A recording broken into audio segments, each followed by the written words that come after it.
Oi, gente. Bom final de tarde. Eu vou aproveitar aqui a prerrogativa de comissão organizadora e moderadora dessa mesa para tomar 2, 3 minutinhos antes de começar a nossa conferência de encerramento para fazer uns agradecimentos novamente e falar um pouquinho para vocês que há exatos 1 ano atrás, Felipe Loureiro chamava a reunião do projeto da FAPESP, que ele coordena e que tem Rafael Iores, Eleonora, João, que está aqui presente, que Fernanda faz parte da equipe, para as ações desse projeto, que a maior delas está na construção desse banco de dados que o Felipe apresentou, mas que a gente achava, há 1 ano atrás, que era fundamental a gente aproveitar e marcar os 60 anos, né, do golpe civil-militar, que então estamos aqui. Neste último ano, a gente, e vários de vocês acompanharam, trabalhou incansavelmente para fazer esse evento que eu tenho a alegria de dizer que foi um sucesso. Esse sucesso ele se deu, na verdade, de maneira coletiva. Eu queria, meu amigo Felipe Loureiro, te agradecer imensamente pela tua força e engajamento para que esse seminário efetivamente saísse. Foi, claro, com toda a mais que boa vontade de vários dos pesquisadores que tiveram aqui, que estão aqui, que se juntaram a essa proposta, né, mas foi aí a tua liderança que nos trouxe aqui, então eu queria publicamente agradecer por isso.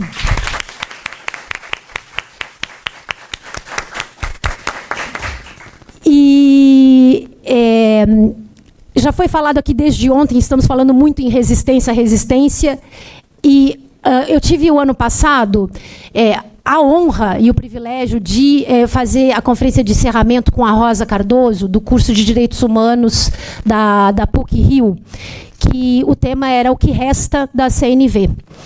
E eu comecei falando justamente do resta, do latim, do verbo restare, de opor-se e da resistência, né? E aí, eu estando na Universidade de São Paulo, né, que é minha casa do doutorado, e com um tema que, então, foi tão caro na minha vida acadêmica, que foi ter estudado a resistência ao movimento estudantil, então, tá aqui hoje, e lá, em novembro do ano passado, eu dizia exatamente isso, né, na conferência. Bom, se nós estamos pensando aqui que, no final das contas, esse tesouro perdido da CNV foi uma certa forma, e de resistência, uma resistência que as famílias dos mortos e desaparecidos políticos e tantos outros militantes, né, fizeram ao longo da nossa nova república, não há mais dúvidas que o campo universitário e a universidade têm um papel enorme nessa resistência, seja ela política, efetivamente, muitas vezes em muitas ações, mas ela é, sobretudo, também nesta forma de trazer reflexões e perguntas, né, para e aí volto, você referenciou o Rodrigo Pato Samota, este passado, né, que está tão presente ainda, e eu diria mais, um passado de múltiplas narrativas que a gente vive, e aí a gente já está entrando aqui um pezinho na conferência da nossa Marina Franco. Então, eu queria agradecer mais uma vez muitíssimo a todos os pesquisadores, professores, convidados que vieram até aqui conosco e que fizeram esse evento de 3 dias um super sucesso. Eu não tenho a menor dúvida disso. Então, sem todos vocês, isso não teria sido possível. A trajetória ela foi não só longa, como muitos de vocês sabem, tumultuada. E por que resistência também, né? No ano em que se completa os 60 anos do golpe civil-militar, né, a gente ter pouquíssimos eventos no país que foram financiados por agências, né, de diferentes âmbitos, com orçamentos curtíssimos, né, e esses eventos estarem acontecendo, e isso é mais do que esse ato de resistência. Marina Franco. Vou falar um pouquinho dela. Marina, historiadora, é licenciada pela Universidade de Buenos Aires. Ela se doutorou na mesma universidade, na Universidade de Paris 7, pesquisadora do CONICET, professora dos Centros de Estudos Latino-Americanos da Escola de Humanidades da Universidade Nacional São Martín. Ela coordena também o Programa de Estudos de História Reciente da Universidade e a Rede Interdisciplinar de Estudos de História do Tempo Reciente. Né? Estuda, grande pesquisadora da história recente da Argentina, especialmente do período do terrorismo de Estado e da violência política. Eu queria, dentre as várias publicações da Marina, eu queria destacar 2 livros. Um Inimigo para la Nación, Ordem Interna, Violência e Subversión. E o segundo, El Final de Silencio, perdón, Dictadura, Sociedade e Direitos Humanos em la Transición, Argentina, 79-83. E 1983, Transición, Democracia e Incertidumbre, é o último livro que Marina lançou o ano passado? O ano passado. Então, fica aqui rapidamente uma descrição que grande parte de vocês que pesquisam as ditaduras militares e os períodos autoritários aqui no nosso Cone Sul já conhecem de Marina Franco. O que eu posso acrescentar ainda, porque os afetos me são caros, e que talvez nem todos que conheçam um pouco mais de Marina saibam, é que Marina é uma pessoa incrível. Além de uma humanista, é uma pessoa e uma pesquisadora generosíssima. Então, eu compartilho isso também, porque essas questões são sempre caras. Não, mas em momentos de tanto conflito, polarização e dificuldades, é sempre bom reafirmar estas questões afetivas. Marina, é uma honra para a gente fechar o nosso seminário com a tua presença e com a tua voz. Obrigada.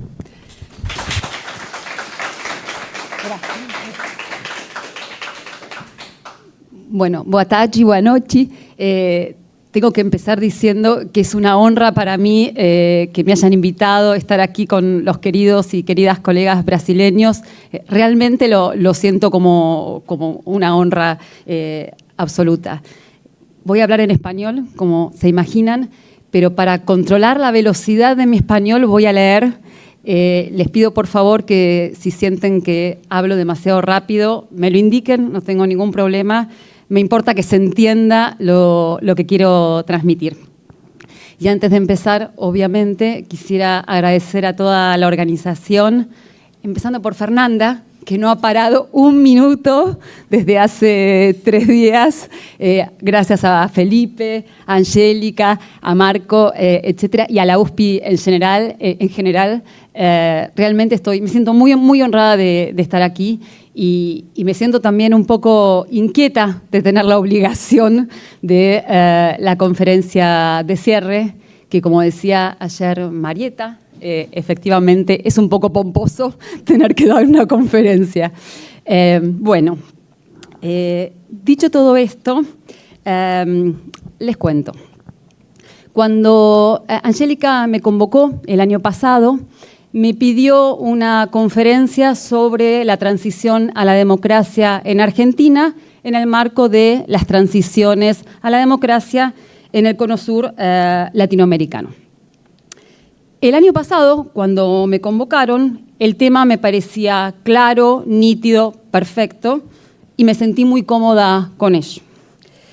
Pero hoy realmente me es totalmente imposible, ajeno y distante hablar de la transición a la democracia en la Argentina.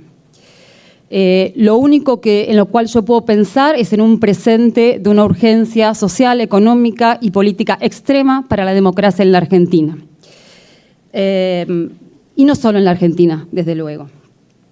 Entonces puede sonar un poco polémico, un poco poco científico de mi parte, pero cada vez más como historiadora siento que el pasado me resulta muy poco interesante si no me permite pensar el presente, si no me permite pensar el presente de retrocesos democráticos, de exclusión social, de violencia política, de destrucción del hábitat planetario en el que estamos sumergidos a escala global. Y con esto no quiero hacer una diatriba política ni una denuncia, no es mi interés, sino plantear la profundidad de las inquietudes que me atraviesan, no solo como habitante de este mundo, sino como historiadora profesional. Porque hoy lo que siento es que no tengo claro ya la pregunta del ¿para qué hacer historia? Pero, como siempre fui una persona muy obediente y demasiado responsable con las invitaciones, y porque siento un gran agradecimiento hacia Angélica que me invitó, hacia los colegas de la USPI, voy a hablar de la transición en la Argentina. Pero voy a hablar de la transición pensada en relación con los avances de la derecha y de la extrema derecha en la región y en particular en mi país. Es decir, lo que voy a tratar de pensar es la relación entre ambas cosas, transiciones y derechas. Lo que voy a presentar no es más que un ensayo, son ideas que articulé para esta pomposa conferencia, de manera que están en proceso de reflexión y todo intercambio posterior es bienvenido. En este sentido, lo que quisiera poner en discusión es un dato que en el cono sur de América Latina pareció hasta hace muy poco tiempo indiscutible. Es decir, la relación entre procesos de transición sin ruptura o con transiciones negociadas con las dictaduras, a la salida de las dictaduras, y el ascenso de las nuevas derechas actuales, o la convivencia con sectores fuertemente autoritarios y de derecha. Alguna ciencia política incluso habla de esto como transiciones incompletas, concepto con el cual tengo ciertas distancias por el hecho de que me parece un tanto histórico hablar de un proceso incompleto. En historia no existen los procesos incompletos. Pero en todo caso, prefiero el concepto de transición negociada o transición sin ruptura. En otros términos, la premisa fue, durante mucho tiempo, que la no ruptura con el pasado dictatorial era una variable clave, cuando no la causa, del ascenso de las extremas derechas y, por tanto, la explicación de que estábamos ante sociedades no suficientemente democratizadas y que eso explicaba la llegada de las derechas o las extremas derechas. Los rasgos fundamentales de estas transiciones sin ruptura son, muy brevemente, la existencia de tutela militar de las democracias o enclaves de poder militar en el sistema institucional, la presencia de sistemas legales o constitucionales aprobados durante las dictaduras, la no desmilitarización del Estado, las diferentes formas de control militar sobre la defensa y la seguridad, la escasa o la falta total de políticas de investigación, de justicia y de memoria, y la falta de un amplio consenso social sobre la democracia y sobre los derechos humanos. Los casos regionales de transición sin ruptura, sin corte con el pasado y la presencia de derechas extremas ilustraban bien esta tesis. Y claramente Brasil era el caso perfecto. Como habrán notado, era, ya no es. Entonces, me detengo un momento en el caso brasileño. La llegada de Bolsonaro al poder fue vista como parte de un proceso político complejo y conflictivo, en parte derivado de una transición acordada, que no había cortado los lazos con el pasado dictatorial y que sobre todo había mantenido unida a la corporación militar en torno a la evocación de ese momento patriótico y que no había realizado un proceso de justicia y que además había conseguido bloquearlo luego sucesivas veces. La presencia de este poder militar no solo se vinculó a la no revisión del pasado, sino sobre todo a la conservación de reductos de poder militar y su amplia presencia en el Estado. Por ejemplo, introduciendo cuñas de poder militar en la nueva Constitución de 1988, como la posibilidad de que cualquier poder del Estado movilizara a las fuerzas militares. Como ha reconstruido Rodrigo Pato, diversas iniciativas civiles en las décadas siguientes afectaron los reductos del poder militar autoritario y profundamente antiizquierdista. La llegada de Lula al poder y luego de Dilma, y en particular la Comisión Nacional de Amnistía, movilizaron los sentimientos más conservadores en el seno del poder militar. Las políticas directamente vinculadas a los derechos humanos, a partir de 2012, fueron un ataque directo a la corporación militar heredera de la dictadura y nunca democratizada. Y uno de los vectores fundamentales de movilización fue el entonces diputado y ex capitán del ejército, Jair Bolsonaro. Una historia que les cuento, pero ya la conocen. De manera más amplia, las políticas de Dilma frente a las minorías étnicas, raciales, de género, las disidencias sexuales y su propio pasado político como guerrillera fueron consideradas ataques a los valores nacionales. Las reivindicaciones y los vínculos de Bolsonaro con el pasado dictatorial fueron abiertos, explícitos y directos en el proceso de impeachment, y su ascenso posterior al poder tuvieron un poder movilizador en el seno de la corporación militar. Todo esto no fue meramente retórico. Su gobierno luego estuvo marcado por la reivindicación del pasado dictatorial, desde luego de tono negacionista, y ello fue funcional, además, a la denigración de las instituciones democráticas y a la veloz militarización del Estado e incluso de la sociedad. De esta manera, las características del proceso de transición y la no desarticulación del poder militar en el largo plazo fueron condición y parte importante del crecimiento de la extrema derecha en Brasil. En ese sentido, numerosos aspectos del régimen dictatorial y de una transición sin ruptura no lograron resolver justamente la cuestión militar y permiten explicar y entender el ascenso del bolsonarismo y sus soportes en el poder. No solo por la nostalgia con el pasado, sino por su espíritu claramente adverso a las instituciones democráticas.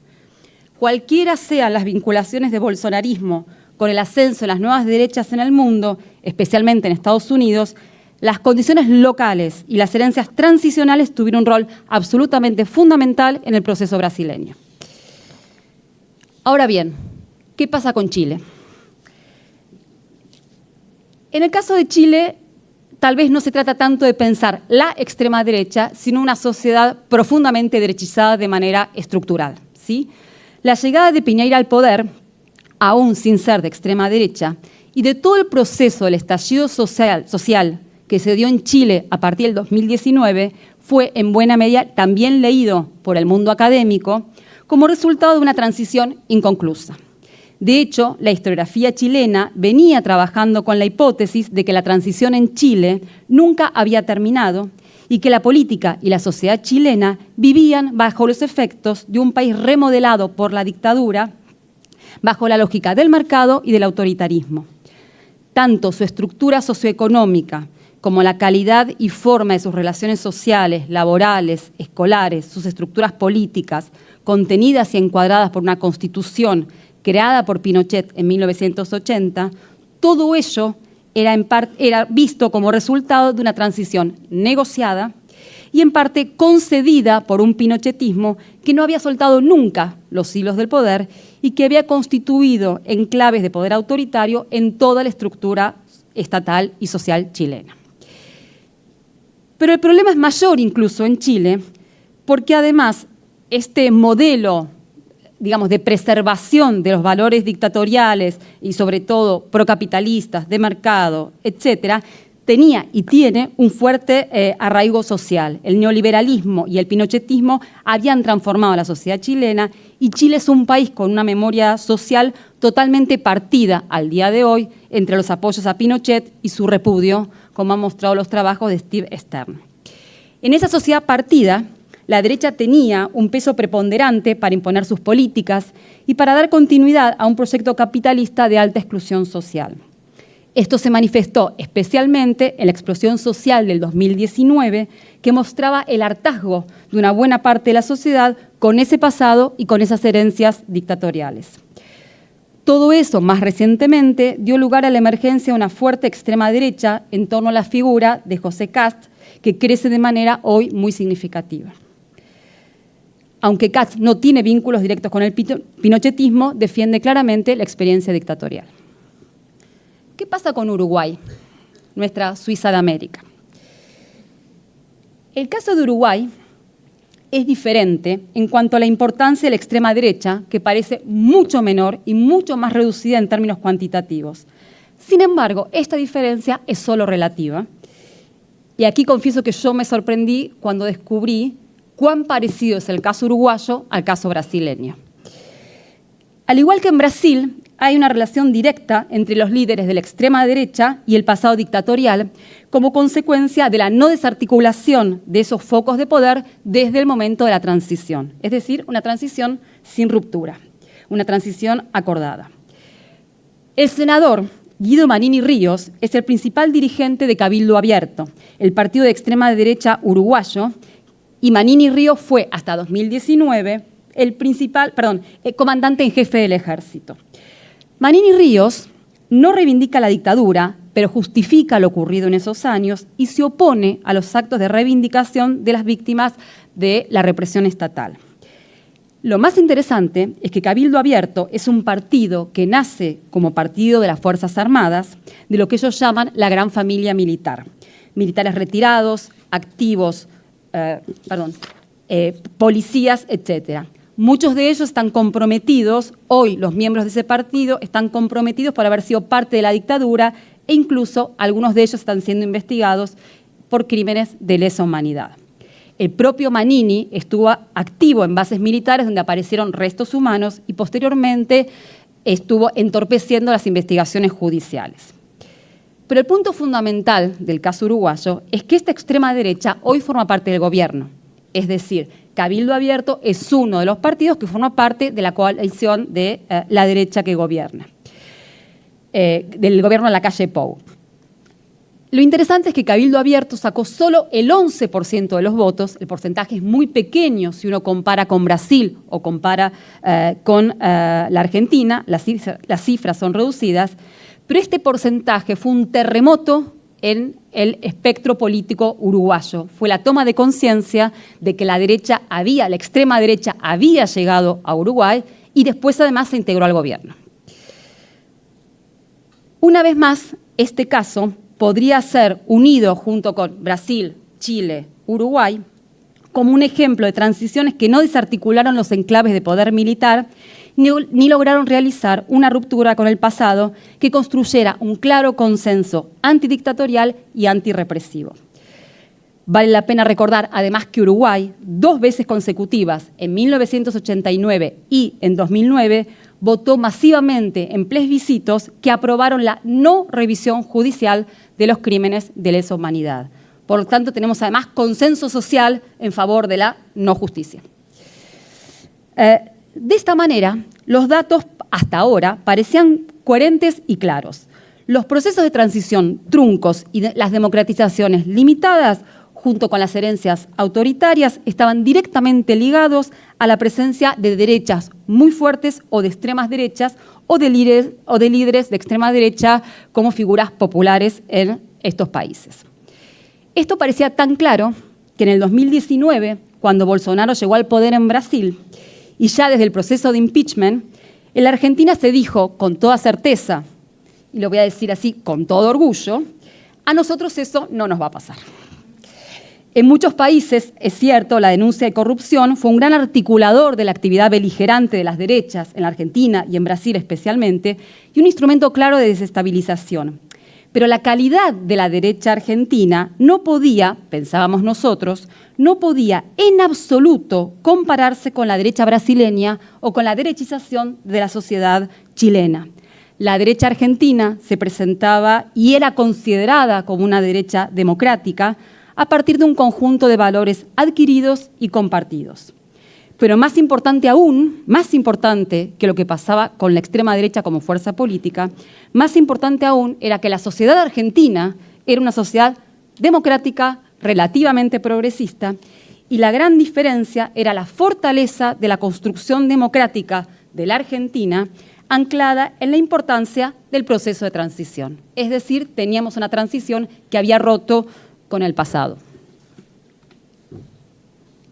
Esta transición que había roto con el pasado, muy esquemáticamente, puede sintetizarse en los siguientes rasgos. Era una transición que había cerrado el proceso de la dictadura, había abierto un nuevo ciclo histórico y había logrado el fin de la inestabilidad institucional de la alternancia entre dictadura y democracia durante casi todo el siglo XX.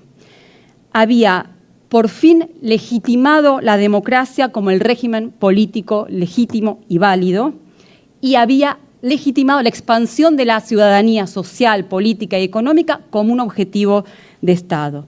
Al mismo tiempo fue una transición que condenó y estableció el principio de no a la violencia estatal sistemática como forma de gobierno que había caracterizado todo el siglo XX.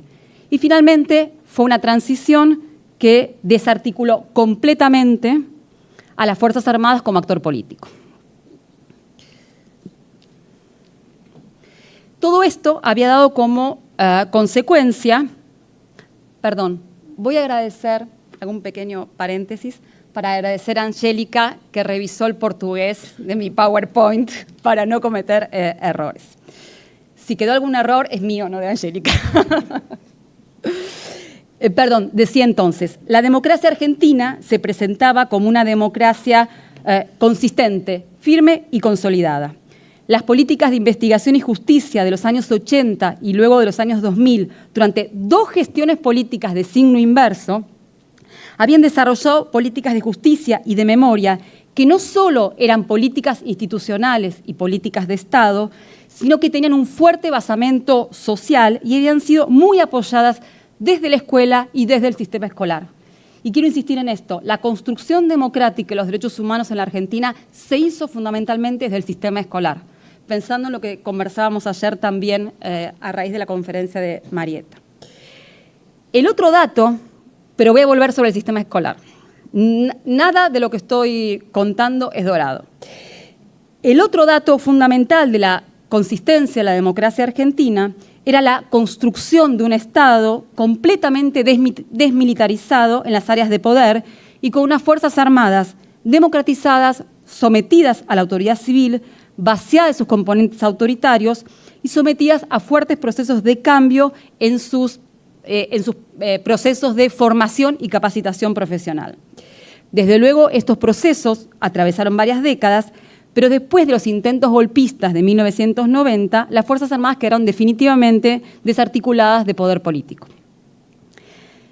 Además de esto, la Argentina tenía, uso los pasados con plena conciencia, la Argentina tenía una cultura de los derechos humanos que no era solo una construcción política del Estado, como decía recién, sino un componente de nuestra cultura política que regularmente se visibilizaba en enormes movilizaciones sociales, en reclamos de justicia y en demandas diversas, y en un rechazo absoluto de la violencia y de la violencia estatal. Esta cultura había emergido muy lentamente hacia el final de la dictadura y había crecido al calor de las organizaciones de derechos humanos argentinas, reconocidas una vez más en el mundo entero.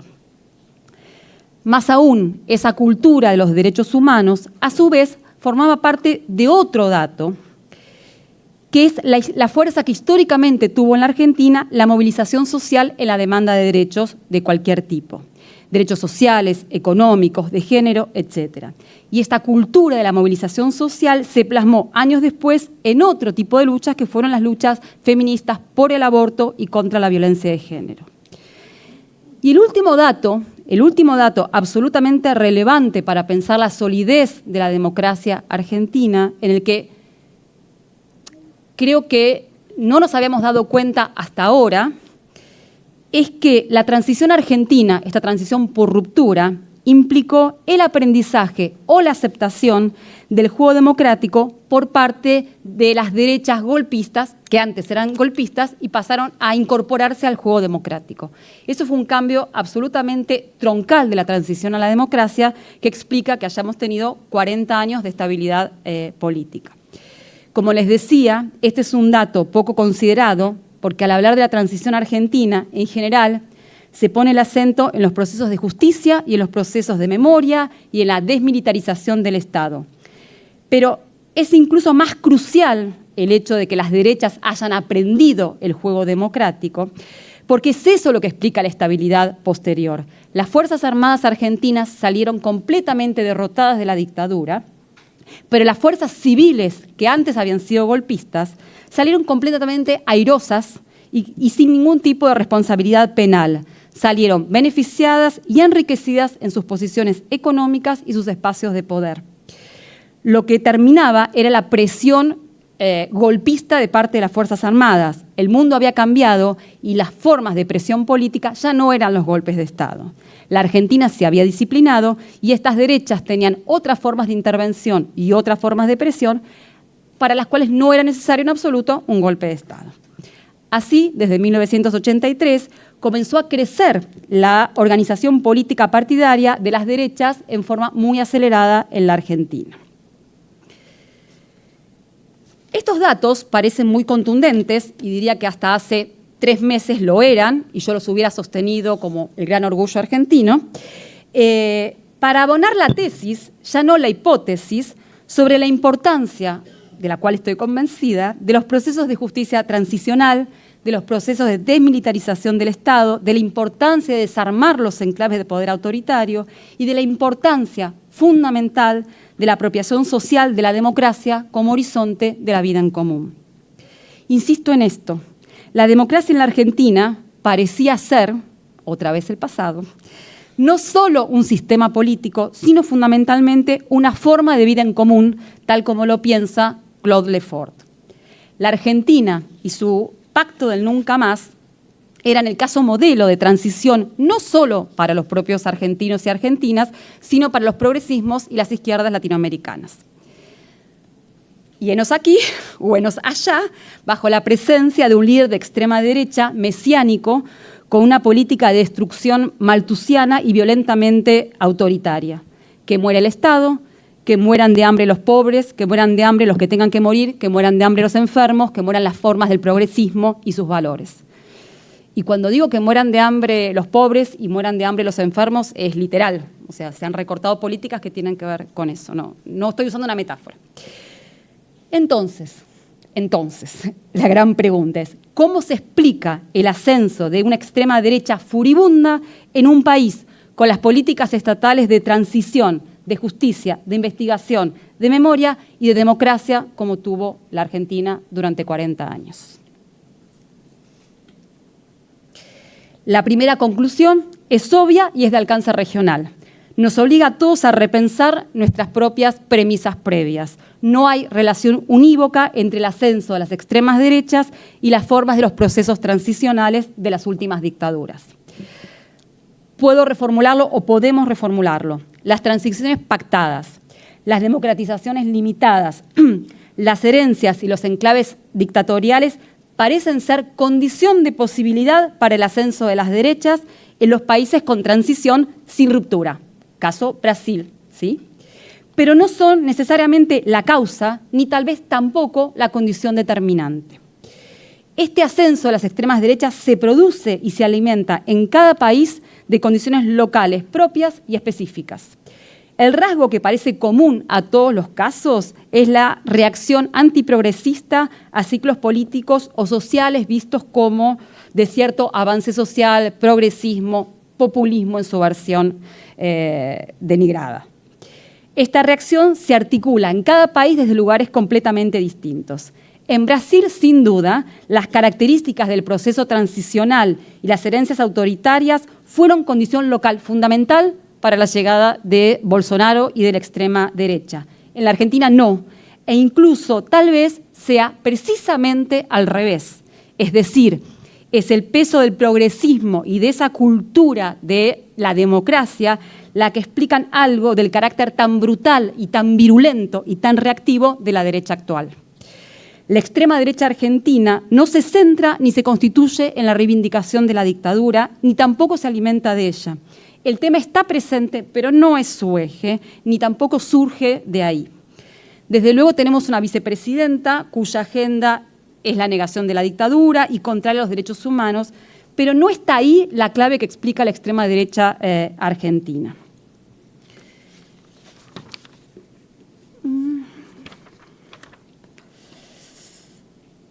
A primera vista, el ascenso de la extrema derecha en la Argentina fue vertiginoso y muchos dijimos, no la vimos venir, al menos en su dimensión cuantitativa y la profunda caladura de esta derecha en los sectores juveniles, como señala el antropólogo Pablo Semán.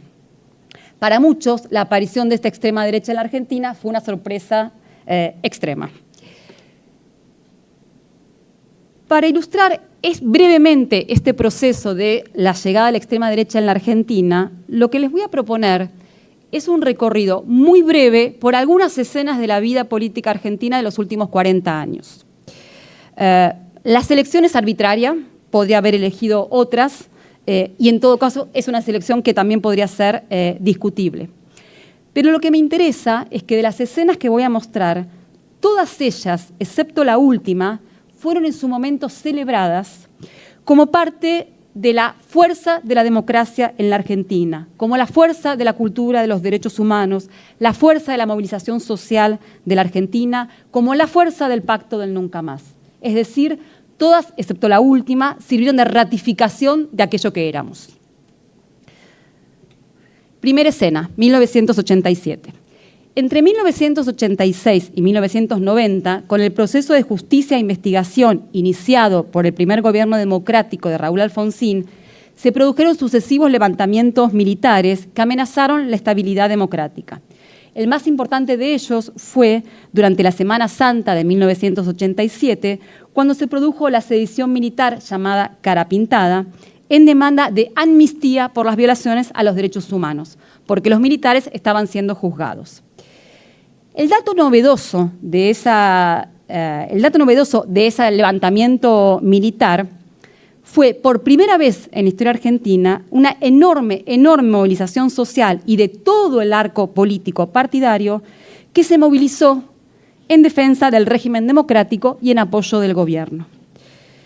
Esta escena fue leída, y es leída hasta el día de hoy, como la muestra del deseo refundador de la sociedad argentina en torno al proyecto de la democracia y como un ejemplo de la fuerza del pacto del nunca más en la Argentina. Es decir, es considerado la muestra de que ese proyecto democrático había calado socialmente. Segunda escena. En diciembre del 2001 se produjo una brutal crisis económica y social, consecuencia de 10 años de políticas neoliberales en la Argentina. Y esa crisis económica y social dio origen a una explosión social gigante, insólita, que tomó las calles de todo el país y terminó obligando a la renuncia del presidente en medio de una crisis política de varios meses. El gran reclamo social de esos días de crisis fue que se vayan todos. ¿Se entiende en portugués que se vayan todos? Que se va. Esa era la consigna de la explosión social. Que se vayan todos aquellos que a los ojos populares habían capturado los hilos del poder estatal. Pero este reclamo, y esto es lo interesante, no cuestionaba las reglas del juego, no cuestionaba el arreglo democrático, sino a los sujetos que las habitaban, es decir, a los políticos. Durante esas semanas, además, surgió otra extraordinaria experiencia social en la Argentina, que fueron las asambleas populares autoorganizadas a lo largo de todo el país, y que funcionaron como grandes experimentos democráticos de base, tomando decisiones de gestión local y generando estrategias de solidaridad social y de movilización política. Esas asambleas, de alguna manera, recrearon un deseo intenso de democracia en su forma más experiencial, más directa y más básica. Por si esto fuera poco, en ese 2001 hubo otro hecho trascendente. Fue el primer estado de sitio desafiado masivamente por la salida de la gente a la calle. A lo largo de todo el siglo XX, en la Argentina, las medidas de estado de sitio o de estado de excepción fueron los grandes instrumentos y símbolos de violencia y abuso del poder estatal, tanto en democracia como en dictadura. Pero en 2001, la respuesta social fue desafiar la prohibición que representaba el estado de sitio y salir a la calle. Aunque la reacción gubernamental fue una represión brutal, el pacto democrático hacía inaceptable nuevamente, una vez más, un estado de sitio y semejante represión. Es decir, el reclamo de democracia, la solidaridad social, el repudio a la violencia de Estado, el repudio a la violencia política, parecían indicar con más fuerza que nunca que el pacto del nunca más estaba muy vivo en la Argentina. Sin embargo, en esta misma crisis del 2001, fue también el punto de clivaje para la progresiva y muy lenta activación de sectores de las derechas que empezaban a ganar la calle, es decir, a salir a la calle y a movilizarse. La diferencia es que esto, a lo que hoy vemos retrospectivamente, en aquel momento no lo vimos. En aquel momento fue el festejo de la vigencia de la democracia y del pacto del nunca más. Muy lentamente estos grupos de derecha comenzaban a interpretar mejor la decepción y el hastío que asomaban muy lentamente en muchos sectores sociales. En los años siguientes, durante los gobiernos kirchneristas, este malestar social quedó relativamente oculto por las mejoras sociales y de alguna manera este malestar popular y de las clases medias quedó invisibilizado hasta mediados de la primera década de los 2000. Tercera escena. En 2015 se produjo en la Argentina la eclosión del movimiento Ni Una Menos contra la violencia de género y luego en las luchas por el aborto. Este movimiento, esta verdadera revolución de las mujeres, como se la llamó, mostró cuán hondo habían calado en la Argentina las luchas por los derechos humanos. Es decir, si ustedes ven, el símbolo de las luchas por el aborto es un pañuelo que enlaza históricamente con el pañuelo de las madres de Plaza de Mayo. Esta movilización de las mujeres, a contrapelo de la voluntad política de la mayoría del arco partidario, se nutrió de una historia larga de feminismos y de una cultura de la movilización social que atraviesa todo el siglo XX argentino, pero fundamentalmente es una movilización heredera del movimiento por los derechos humanos. La revolución de las mujeres, como se la llamó, mostró toda la fuerza de esa herencia postdictatorial y de alguna manera condensó, resignificando todos los aprendizajes para la búsqueda de nuevos derechos. No obstante, hay un dato que en su momento también pasó desapercibido y que hoy vemos retrospectivamente. En esa misma escena, se fueron tejiendo profundas reacciones y malestares de varones y mujeres que sintieron que el feminismo amenazaba su orden social deseado. Cuarta escena. Las miro y todas me emocionan. Cuarta escena, 2017. La potencia simbólica del nunca más volvió a hacerse visible una vez más en la Argentina. La Corte Suprema anunció su decisión de otorgar el beneficio del 2x1 que permitía excarcelar a muchos responsables militares de delitos de lesa humanidad por violaciones a los derechos humanos. Es decir, estaban presos y la decisión de la Corte Suprema permitía liberarlos. Lo que esto produjo no fue una reacción política, fue una gigante, extraordinaria reacción popular en las calles. Aquí ven los pañuelos blancos, ¿sí? Esta reacción popular en todas las ciudades del país era para reafirmar la gravedad de los delitos de lesa humanidad, para reafirmar la condena de lo sucedido en la dictadura. De alguna manera, esta movilización lo que mostraba era la vigencia del Pacto del Nunca Más, entendido como derechos humanos, condena de la violencia del Estado. Quinta escena. Solo 2 meses después de la escena anterior, se produjo la desaparición de un joven, la desaparición forzada de un joven llamado Santiago Maldonado, durante una serie de conflictos indígenas en la Patagonia argentina. Me estaría perdiendo con mis hojas.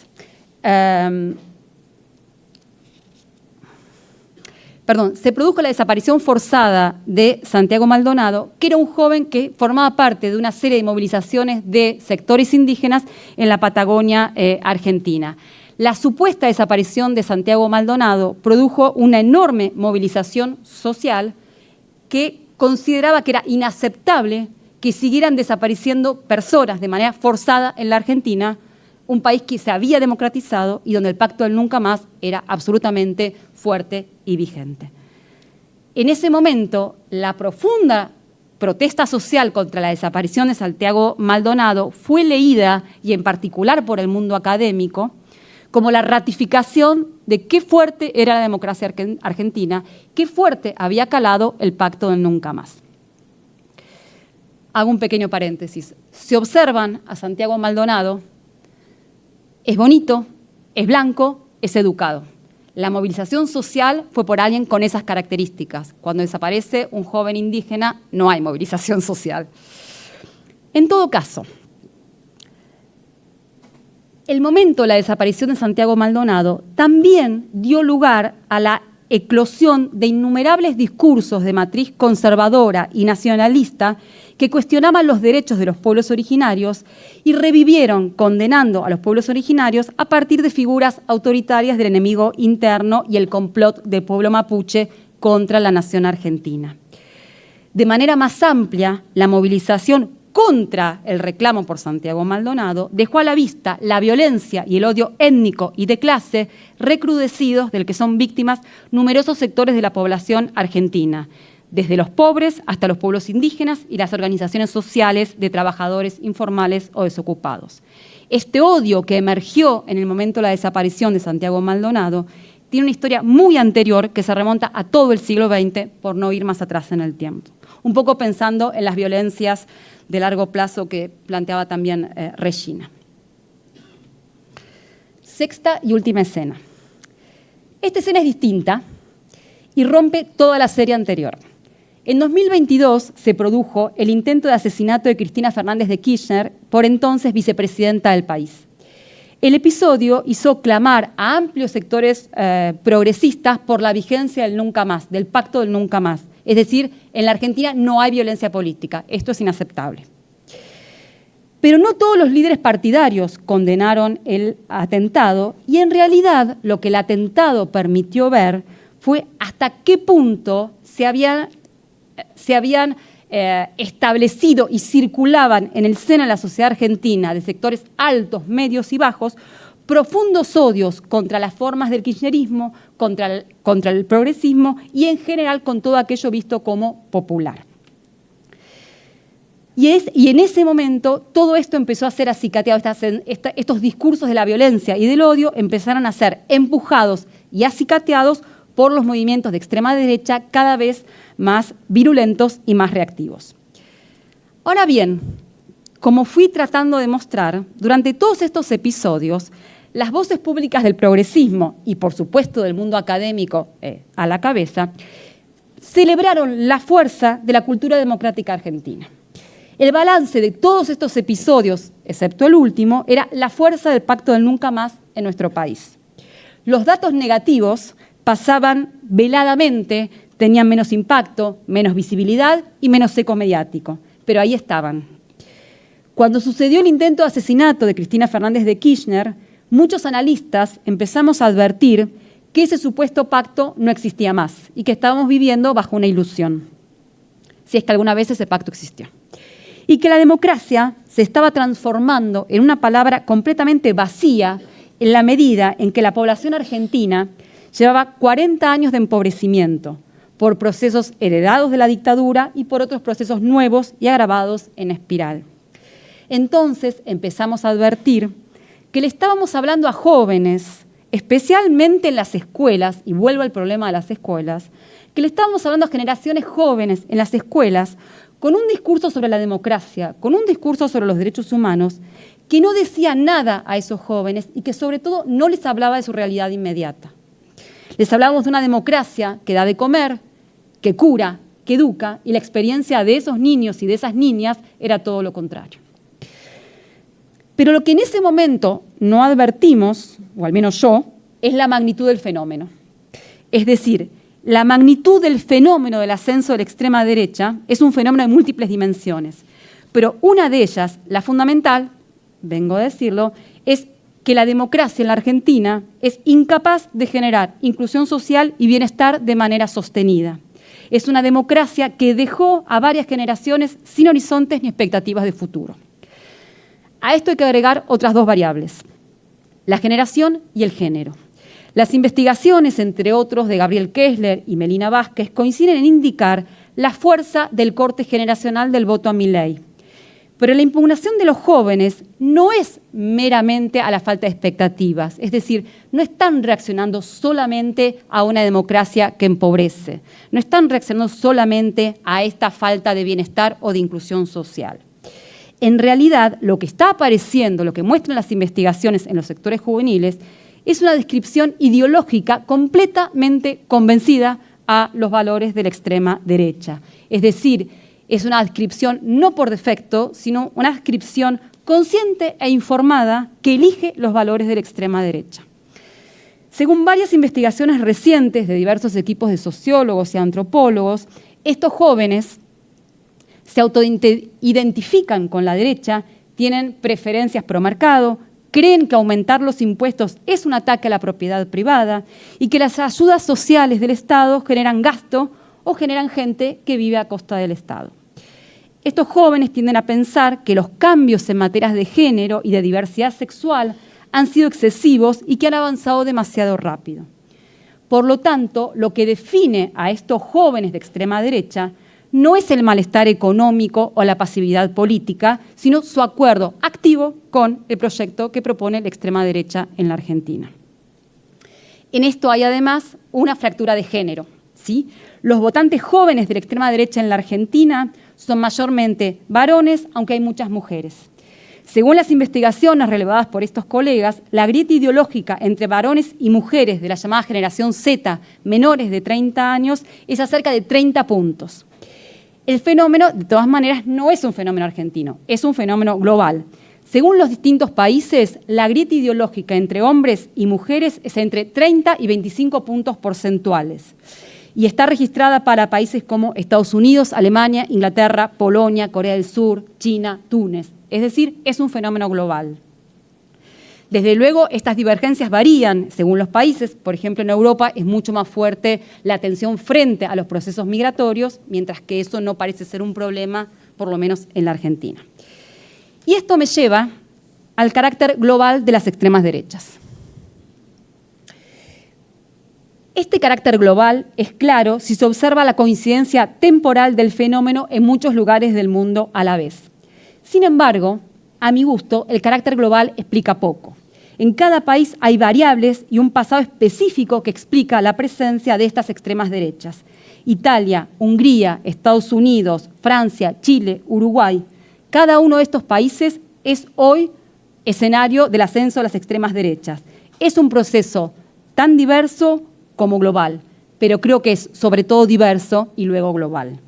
En el caso europeo, como indica la politóloga austríaca Natalia Straub, fueron determinantes otros pasos que explican la llegada de las extremas derechas. Por ejemplo, la crisis del 2008, también importante para Estados Unidos, luego la crisis de los refugiados en 2015-2016 y, por supuesto, luego la pandemia.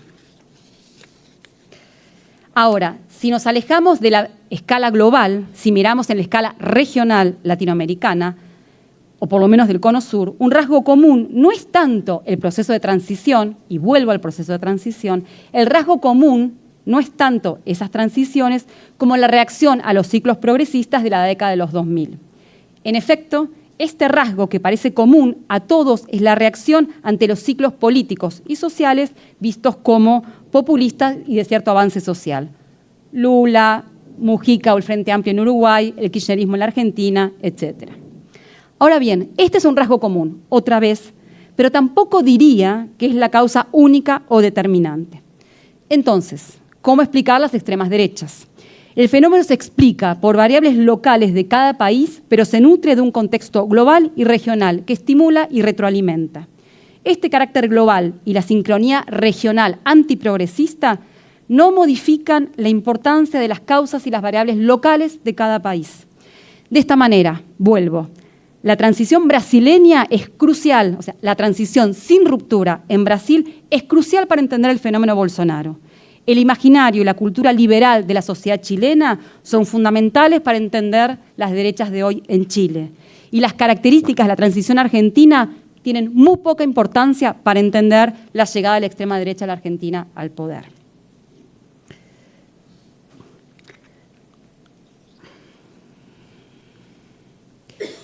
Es decir, lo que explica la llegada de la extrema derecha a la Argentina en el poder es el fracaso de 40 años de democracia. Para terminar, quisiera hacer una muy breve reflexión historiográfica, pero necesito volver un momento más al caso argentino. Yo creo que en el caso de la Argentina estamos ante el cierre de un ciclo histórico. Estamos ante el cierre de una ruptura de los paradigmas que construyeron hasta ahora la historia argentina postdictatorial y los acuerdos de la transición. Es decir, la llegada de la extrema derecha al poder y la extrema derecha como fenómeno social, de alguna manera quebraron la idea de que la democracia es un régimen legítimo, tanto como regla del juego como forma de vida en común. Porque las nuevas derechas, con consenso social, buscan romper las reglas formales e informales de la política hasta reordenar completamente la esfera pública, como muestra justamente la austríaca Natascha Stroop. Segundo lugar, quebraron absolutamente la legitimidad del Estado de Derecho. El Estado de Derecho no es más un bien a preservar en la Argentina. Tercer punto, las extremas derechas incitan a la violencia política y estatal desde los dispositivos y actores en el sistema político, desde la práctica popular. No hay barrera, ni contención, ni regla legítima, porque de lo que se trata justamente para la extrema derecha es inflamar cada vez más el conflicto político, nunca resolverlo. El paradigma de la extrema derecha es la guerra cultural como campo de batalla. Cuarto, se quebró la legitimidad de la conquista de los derechos como un horizonte social compartido. Quinto, se quebraron los derechos humanos como paradigma de la cultura argentina. Sexto, se quebró la convicción democrática, y este es el punto fundamental, una vez más, se quebró la convicción democrática de las derechas, esa convicción democrática que había sido el gran cambio de 1983. Justamente se quebró esa convicción democrática porque el escenario desde el cual se piensa la política es el escenario de la guerra de destrucción, no el escenario de la convivencia democrática. En este punto, el ciclo abierto desde la transición a la democracia en la Argentina en 1983 se está cerrando. No porque la democracia vaya a caer, como decíamos hace un momento, no va a haber golpe de Estado. Bueno, supongamos. Ya no sé qué pensar. No va a haber golpe de Estado. Quiero decir, no porque la democracia vaya a caer, sino porque se acabaron los consensos que la construyeron en 1983. Justamente la extrema derecha argentina se define por su ruptura con todos los consensos que hicieron la transición por ruptura. Entonces, llegamos a la relación entre transición y extrema derecha en el sentido inverso. Es decir, el caso argentino es la muestra de que la extrema derecha lo que viene a romper es todo lo que se construyó en la transición por ruptura.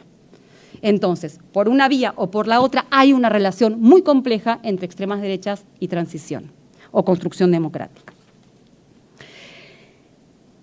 Finalmente, una reflexión historiográfica para cerrar. Quienes trabajamos dictaduras, transiciones, violencias políticas, nos hemos constituido en torno al campo de la historia del tiempo presente, o la historia reciente, como se la llama en la Argentina, y hemos batallado enormemente para que fuera un campo legítimo y científicamente aceptado. La historia del tiempo presente se definió siempre epistemológicamente por sus fronteras móviles, resultado de una dialéctica particular entre pasado y presente, distinta de las concepciones epistemológicas de cualquier otro campo historiográfico.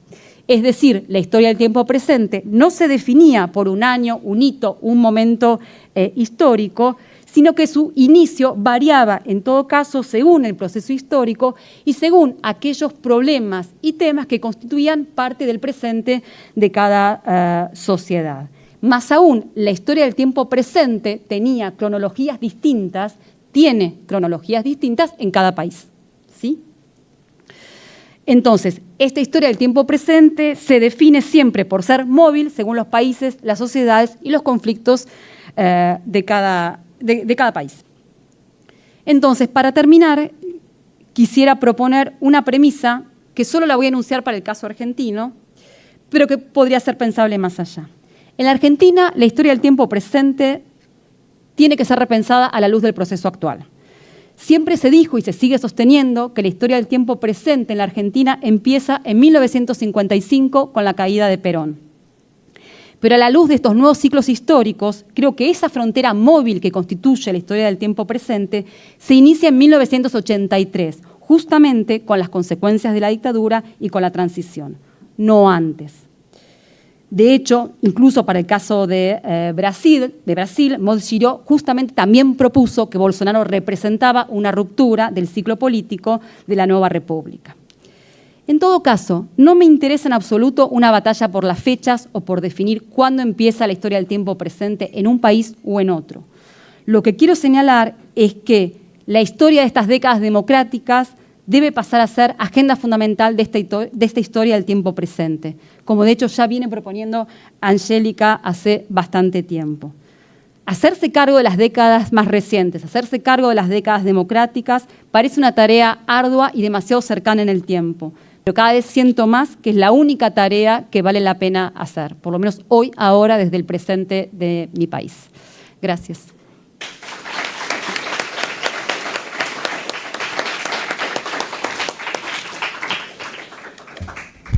Marina, não, perfeito tempo. Muitíssimo obrigada. Que certamente as cabeças aqui estão fervilhando e você foi tecendo essa reflexão e construindo aí dos nossos países aqui, essa história recente dos nossos países do Cone Sul. E eu vinha tentando fazer algumas conexões aqui. Quero fazer umas breves considerações, que tem perguntas no meio, enfim, mas são reflexões que vieram e que parte delas que eu tinha pensado você já acabou respondendo e eu vou querer que você abra um pouco mais. Mas a primeira coisa que você chega para nós e diz eu não tenho como não pensar no presente.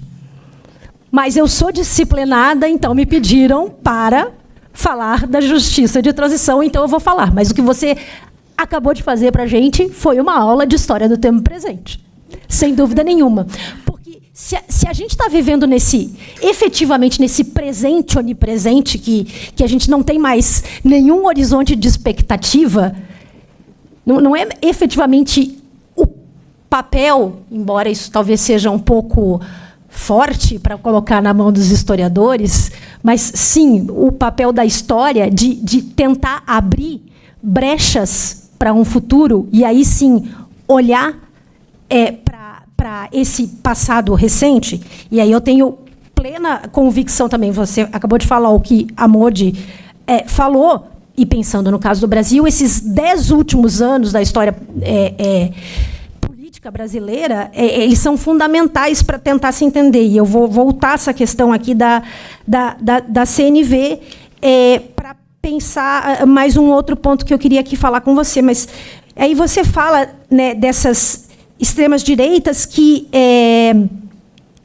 ascenderam e estão aí de os caráteres locais, globais, e falando, e me chamou a atenção, dentre alguns itens que você nomeou, elementos que você nomeou, geralmente essa incapacidade da democracia de gerar inclusão social, né? Então, esse fracasso da democracia, ele tem a ver com a própria ascensão do neoliberalismo. E aí, não importa esse caráter político, né, dessas diferenças históricas que ela acabou de enumerar. E vou ficar aqui Brasil e Argentina, sobretudo, mas pensando que tem os outros 2 países junto, no caso do Brasil, com a transição pactuada. E isso, pensando, né, nesse um pouco conceito aí, porque sim, se eu estou falando de um presente onipresente, é o conceito de presentismo, né, que tem guiado reflexões, ou de um presente perpétuo, né, tem guiado reflexões para se pensar uma nova fase, né, da história do tempo presente. Me veio também um outro, que não é necessariamente um conceito, mas é uma chave para a leitura, para se fazer e pensar a história do tempo presente, que é a última catástrofe, né, tão difundida pelo Rousseau, mas que não é do Rousseau, o conceito, né, que é de pesquisadores alemães, e que vai nascer junto com, basicamente, essa história, para pensar justamente o surgimento dos fascismos, totalitarismos, autoritarismos e extrema-direita. Então, não seria a última catástrofe essa sempre ascensão, ainda que cíclica e diferente e localizada, né, dessas, vamos botar no plural, extremas direitas.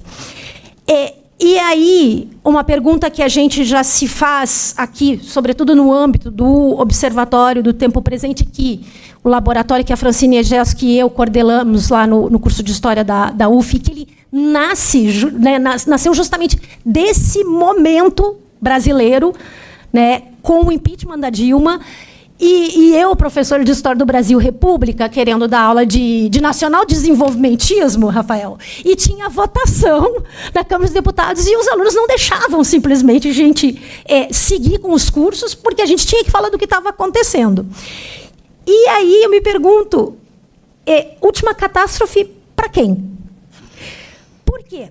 E aí eu vou trazer, para finalizar aqui, dois momentos, porque eles não são nem um pouco correlacionados, mas faz parte, Marieta já escreveu sobre isso, outros pesquisadores, e eu venho refletindo um pouco deste momento CNV. Né? A importância, e Modi falava no ano especificamente de 2014, mas a gente recordava aqui há pouco que nunca, vamos utilizar a famosa frase, nunca na história desse país se falou tanto em ditadura militar como se falou no ano de 2014, há 10 anos atrás. Nunca. Foi, aspas, considerei quase que um fenômeno de massa. Né? Eu acho que pela primeira vez na sociedade brasileira foi tão divulgada a ideia da existência da ditadura.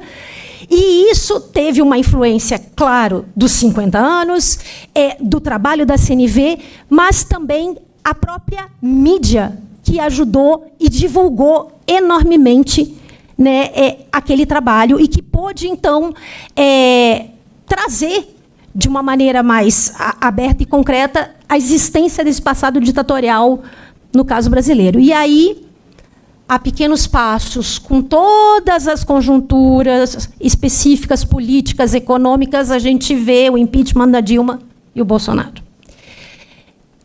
Me interessa aqui a questão midiática, massa, última catástrofe para quem? E, no caso argentino, que vem sempre as rupturas imediatas. E eu fiquei pensando, já que o Luiz Ocampo trouxe o 1985 aqui para a gente, que foi um fenômeno mundial, né? Embora esse período todo na Argentina e a força dessa cultura democrática, o quanto essa exposição midiática, né, do peso deste filme não ajudou a contribuir para uma ruptura tão rápida. Eu falei demais. Vou abrir para todos vocês. Modi, Rafael, Marcos.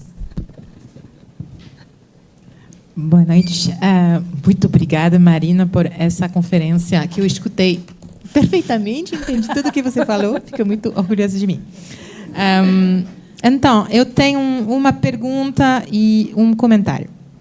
A pergunta é, quando você fala, depois de ter enumerado as 6 cenas, falando que as 5 comprovavam a solidez do Pacto de Nunca Mais, e que a 6ª levou a pensar que talvez tudo isso tenha sido uma ilusão, na sua opinião, tudo isso tem sido uma ilusão ou não?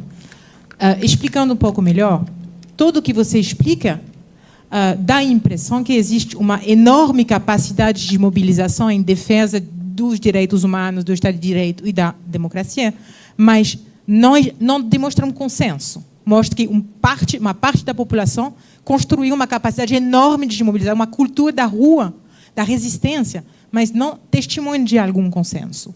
E essa questão de saber se a construção de um consenso democrático tem sido uma ilusão ou não, tem sido fundamental na apreensão do bolsonarismo.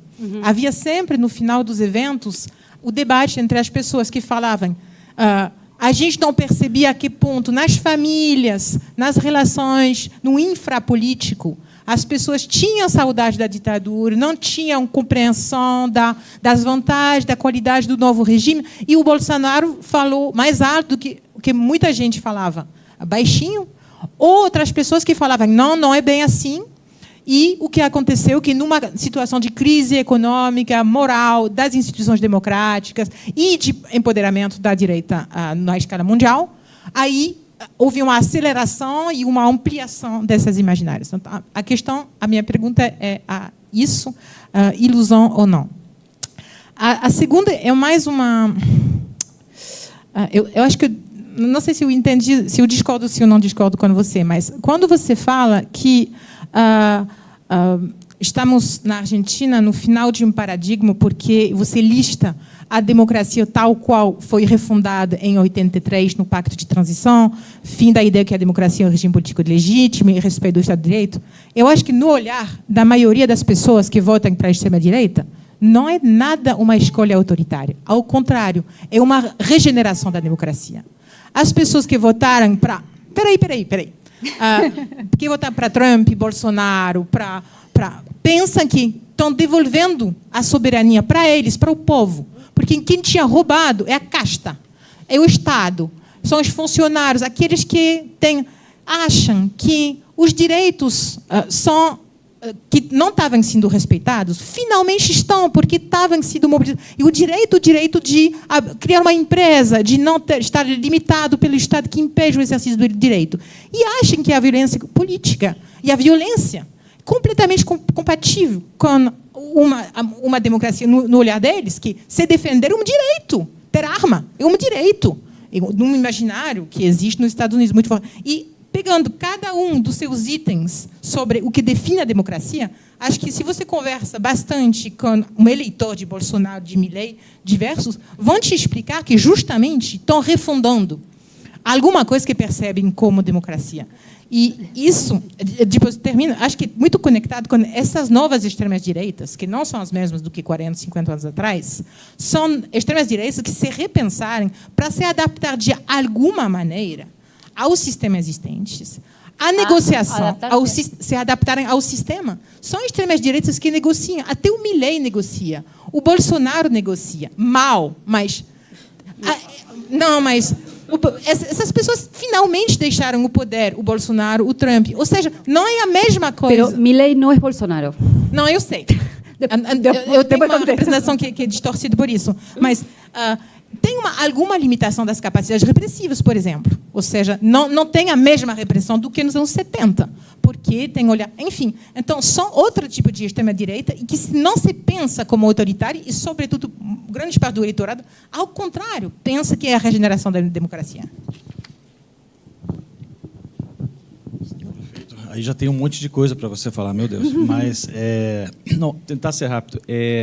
Não é discordar, mas eu queria te provocar um pouco, até porque eu estou tentando escrever algo sobre isso. Então, te entender. Primeiro, esse comentário que foi feito antes, de que o neoliberalismo, eu acho que isso é muito importante, a gente tem que entender isso melhor. O neoliberalismo destruiu a transição democrática nos nossos países, né? Se esperava tanto, se mobilizou-se tanto para a democracia, e quando estava escrevendo novas constituições muito importantes, muito cidadãs, como se chama a Constituição brasileira, né? Mas em meio à inflação, quer dizer, se esperava tanto, e, na verdade, o que foi a percepção da importância da democracia foi maculada, foi manchada pela experiência da dificuldade da vida diária. Eu acho que a gente tem que resgatar isso um pouco. Mas, relacionado a isso, parece um pouco contraditório, mas muito bem. Mas, de alguma maneira, a democracia sobreviveu esse processo, tanto no Brasil quanto na Argentina, só para ficar em dois países.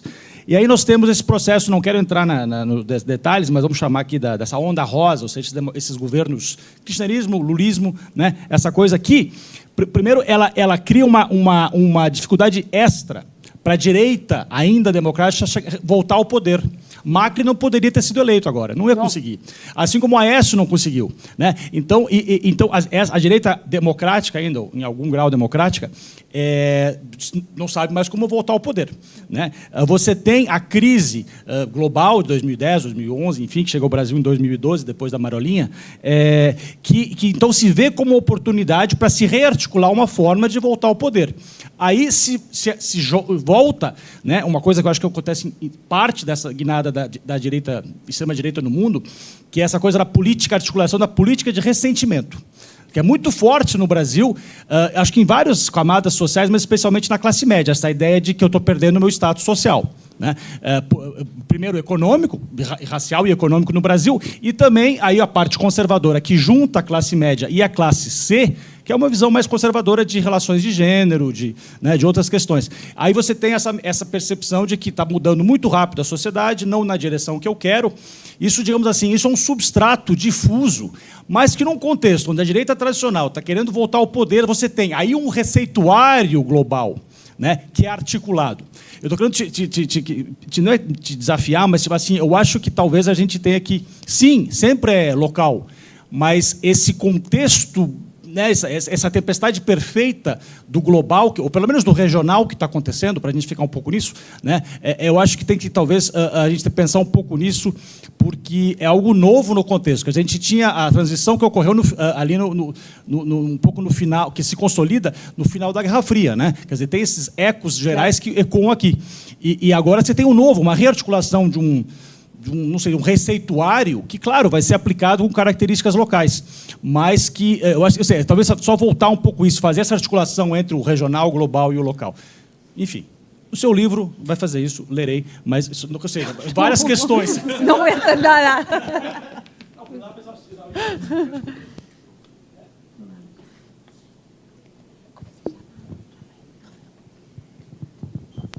Bom, parabéns, Marina. Realmente, sua conferência faz pensar muito. E eu vou fazer uma pergunta que nem eu sei se eu acredito nela, mas eu estou entrando no clima aqui da nossa conversa. O fundamento, né, de você fazer uma agenda, uma história do tempo presente, ou da história recente, né, obviamente, isso é uma ferramenta do historiador, é fazer uma pergunta, construir uma agenda de pesquisa. E, obviamente, eu acho que isso é mais sensível na história do tempo presente. Essas perguntas, muitas vezes, podem estar impactadas por uma espécie de clima emocional que, enfim, nós somos profissionais treinados para sermos objetivos distanciados, mas é difícil nos segurar a onda, né, nessa crise que a gente vive. Então, nesse sentido, eu vou fazer uma pergunta que, como eu disse, nem eu sei se eu acredito nela. Mas será que você termina dizendo, olha, foi o fracasso da democracia que explica a ascensão da extrema-direita, enfim.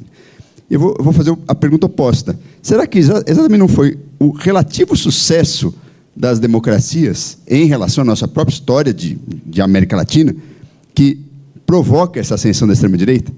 Quer dizer, como um backlash, um projeto de retomada, mas não por causa do fracasso. Claro que as condições econômicas, a desigualdade social, isso eu não estou relevando, isso existe.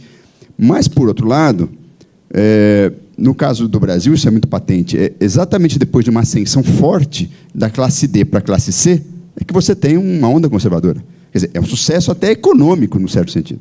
Claro, com todas as limitações, né? Enfim, de uma política moderada, de ausência de uma política fiscal ousada no Brasil. Então, eu estou fazendo a pergunta contrária para que a gente calibre, porque, senão, qual que é o risco? Nós construirmos uma agenda de pesquisa que acaba não valorizando uma história, uma experiência muito forte no tempo presente. Eu acho que isso foi feito no Brasil, desculpe me alongar, mas foi feito no Brasil em relação justamente a 46 e 64. Uma das explicações, uma das variáveis explicativas do golpe de 64 é porque a democracia era frágil. Ora, se você olhar em termos comparativos, o período 46 e 64, com todos os problemas na história do Brasil, foi o único período democrático da nossa história. Foi justamente por causa dos avanços que houve em 64. Enfim, não sei se está claro, mas é um pouco provocar nesse sentido, assim. Ok. Vamos fazer a rodada inteira, é caminho. Oi, adorei a conferência. Quando houve o golpe em Chile, em 73, houve um debate muito importante no movimento de solidariedade internacional. Eu tinha 22 anos. E se era um golpe fascista, um golpe, outro tipo de golpe, sei lá, esse debate que houve. E eu estava do lado das pessoas que achavam que a terminologia fascista, que utilizava o Partido Comunista chileno e mundialmente, não explicava a realidade chilena do golpe, a ditadura militar que houve depois. E eu rejeitava muito por uma questão de o que era fascismo durante a Segunda Guerra Mundial, de utilizar essa linguagem, não somente como uma questão pejorativa, xingando o inimigo, mas um conceito e uma capacidade, conceito que pode servir para entender um fenômeno atual. Então, gostaria que você pensasse um pouco conosco sobre será que conceitos elaborados sobre o que foi o fenômeno de fascismo, o surgimento na Europa, nos anos 30, nos ajuda a entender uma série de questões hoje. Ressentimento, questão de crise econômica, que a Argentina não é somente um país de mobilização social, é um país de crise econômica constante durante um século. Então, outra questão de racismo, claro, de uma outra maneira, nesses momentos, nos Estados Unidos contra os imigrantes, na Europa contra os imigrantes da África, do Oriente Médio. Então, eu gostaria de saber, sem fazer coisas comparativas, formais, que não servem para analisar, se serve essa categoria, nesse momento, não como xingando as pessoas, mas como uma categoria de análise.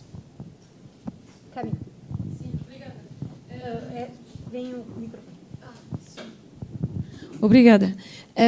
Primeiro, muito obrigada por sua apresentação. Eu acho evidentemente importante identificar essa gênese histórica do cenário atual, mas eu também gostaria de reagir a essa ideia de que a vitória de Milei seria, então, o fracasso de 40 anos de democracia. Primeiro, talvez, eu acho que, abrindo a comparação, é interessante pensar que em sistemas políticos onde não aconteceu a onda progressista, as extremas-direitas também estão chegando no poder. Eu estou pensando na Europa e também nos Estados Unidos. Eu acho que essas cenas que você mostrou mostram também outra coisa. É que você falou isso, mas não é o fracasso da democracia, é um processo de mobilização e de organização das direitas radicais. Isso mostra que nem Bolsonaro, eu não conheço o caso de Milei, mas me dá a impressão que nenhum dos dois podem ser considerados como fantoches que chegam assim de repente, que atrás houve, então, um longo processo de mobilização e de organização. Além disso, eu acho que essas mobilizações elas são concebidas por essas extremas-direitas para criar clivagens que mobilizam. Então, é a pauta do aborto aqui. Na Europa, é mais a questão das migrações. Isso é uma estratégia de clivagem que mobiliza e polariza o espaço político partidário, mas eu não diria que seria do lado dos democratas que houve um fracasso. Pelo menos eu espero que venha mais deles. Bueno, voy a intentar reunir algunas de las preguntas que están muy conectadas, en particular la de Camille, Maud y Marco. Voy a empezar por ahí, antes de olvidarme las ideas. A ver, en realidad, empiezo por lo que planteaba Marco, es al revés. Es decir, lo que traté de mostrar es que el relato, o si ustedes quieren, el autorrelato argentino hasta ahora era subjetivo y no era objetivo. Es decir, que era un relato celebratorio de las propias virtudes de la democracia y la cultura, hablando de cultura política, y la cultura política argentina, y que ese relato celebratorio era tan poco objetivo que no veía los otros indicadores. Entonces, lo que trato de mostrar, yo sé que hablo con carga emocional, pero el análisis es un análisis basado en investigación, ¿sí? No solo mía, sino de muchos colegas. Es decir, lo que trato de mostrar es que objetivamente no vimos aquellos elementos que estaban indicando cosas inversas a las que nosotros creíamos que éramos. Ese es el punto. Eso no significa el fracaso de la democracia. En absoluto, yo no pienso en fracaso de la democracia. Pienso en crisis de la legitimidad de la democracia como sistema, ¿sí? Y como descripción del sistema político en su conjunto. Entonces, retomando la pregunta de Maud, ¿fue todo una ilusión? No, de ninguna manera, no fue una ilusión, de ninguna manera fue una ilusión. Lo que creo que en esas escenas, insisto en esto, no vimos algunos otros datos. Que vimos las escenas en aquello que efectivamente coincidía con nuestras percepciones, las confirmaba, y con los datos que eran más masivos, es decir, ese nivel de movilización por las luchas contra el aborto es un dato completamente contundente sobre la movilización social argentina, sobre la herencia de los derechos humanos. No hay mucho que discutir, es un dato, si ustedes quieren, positivo. Lo que digo es que había otros datos menores, a los cuales en su momento no les adjudicamos importancia y que hoy retrospectivamente nos permiten pensar de otra manera la llegada de la derecha al poder. Entonces, de ninguna manera fue una ilusión, o sea, hubo y hay una democracia en la Argentina y hubo 40 años de esa cultura de los derechos humanos. Pero también creo, y esto tiene que ver con la pregunta de Angélica, que los fenómenos sociales son vertiginosamente cambiantes.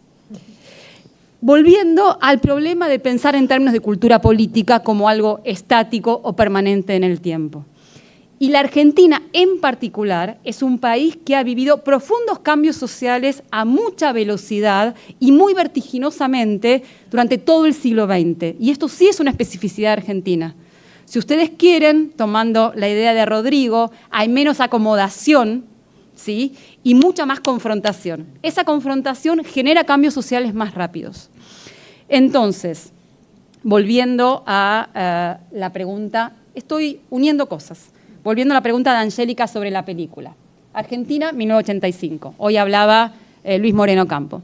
La película fue un suceso extraordinario, en particular en los sectores juveniles, en marzo del año pasado, justo cuando se cumplían 40 años de la transición a la democracia.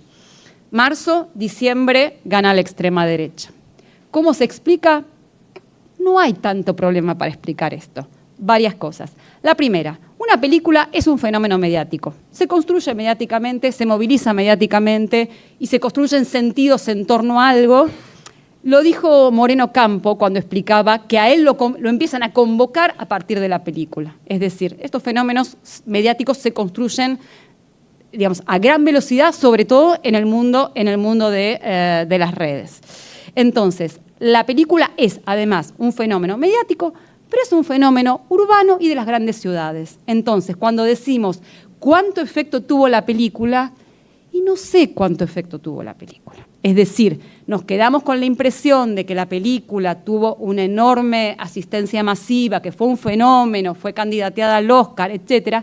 Pero esto no implica que la película haya producido sentidos entre quienes las vieron o que la haya visto tanta gente como creemos, ¿sí? Entonces, ojo con lo que creemos que son los fenómenos masivos y mediáticos. Primera dimensión. La segunda dimensión, un poquito más compleja, es que la película no está en contradicción con el ascenso de la extrema derecha en la Argentina. La extrema derecha en la Argentina no es una extrema derecha militar o centrada en el negacionismo o centrada en la reivindicación de la dictadura.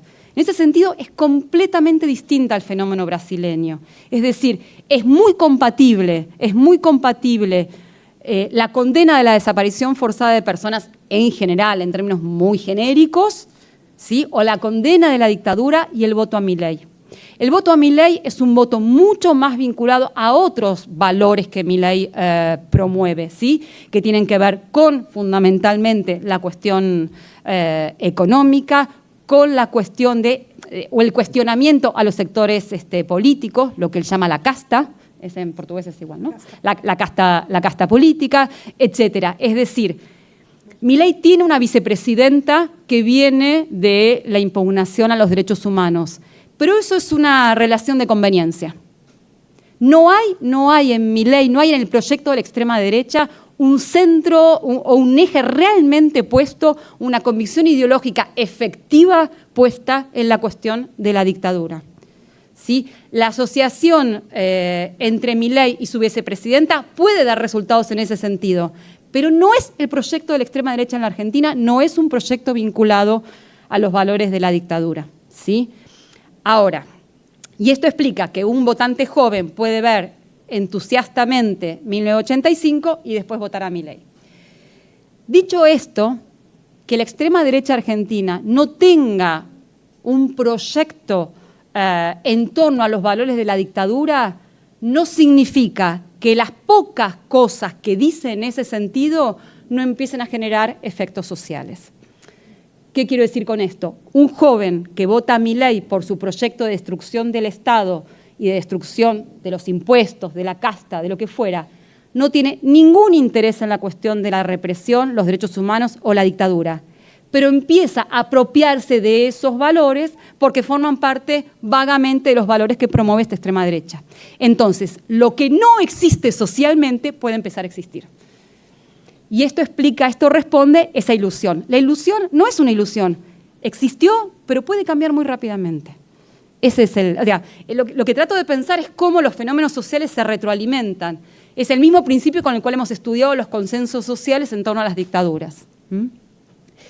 En relación con la cuestión, Rafael, en relación con la cuestión de lo global, lo local y lo regional, estoy totalmente de acuerdo. En realidad, cuando armé la exposición, oscilé mucho en qué peso darle a lo local y a lo nacional, y me parece ahí que efectivamente la comparación con los años 30, los fascismos, etcétera, es una comparación fundamental para entender, y también para James, no para entender que estamos ante procesos iguales, sino para entender cómo se articulan fenómenos globales y fenómenos nacionales. Es decir, nos permite pensar, como pregunta diría yo, porque no tengo una respuesta muy clara, nos permite pensar como pregunta cuál es la articulación entre esas escalas de análisis, ¿sí? Yo sigo pensando que estamos ante un fenómeno global, pero que la escala de explicación en cada caso sigue siendo local, ¿sí? Por eso tomé el caso de la transición, me parece que es un muy buen ejemplo para ver esa diferencia. Y en ese sentido, vuelvo a algo que decía Marco, lo que para mí es global, que es muy claramente global, es el antiprogresismo. ¿Sí? Es el rechazo de todas las formas que encarna el progresismo en general.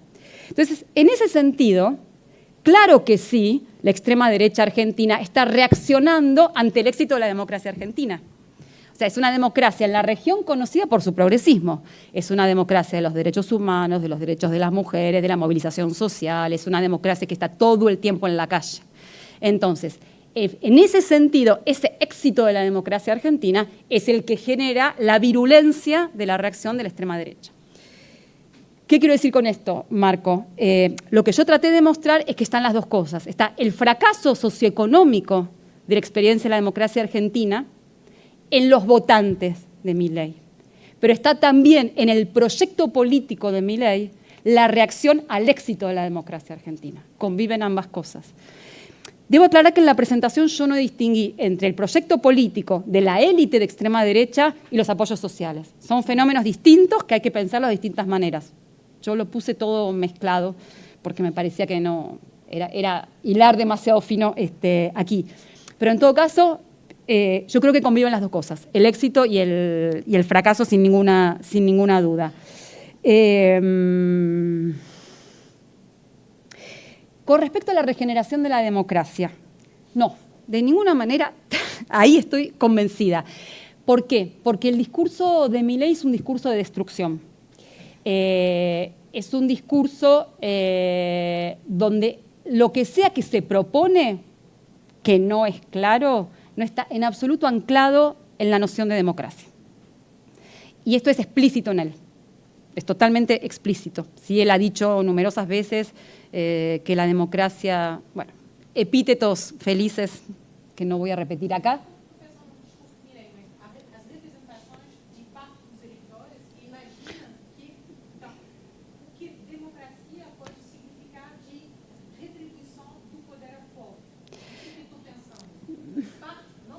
Sí. Sí.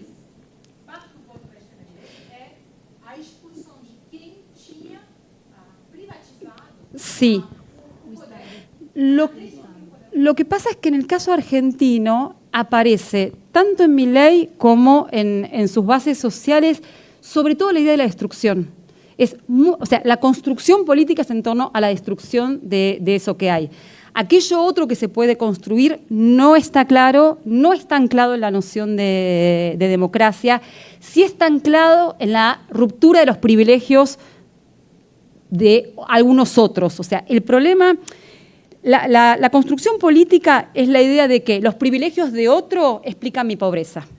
¿Sí? Es decir, los privilegios de los políticos, los privilegios del Estado, los privilegios de los científicos, los privilegios de los estudiantes universitarios, SIC, explican mi pobreza. ¿Sí? Entonces, esto hace que la construcción más ideológica es la de la destrucción. No aparece claramente, por lo menos no lo veo, la idea de la regeneración. O sea, a ver, la destrucción de algo supone otra cosa que tiene que surgir después. Pero no veo claramente qué es esto que no sea la destrucción de lo que hay. Por eso es un proyecto mucho más antisistema.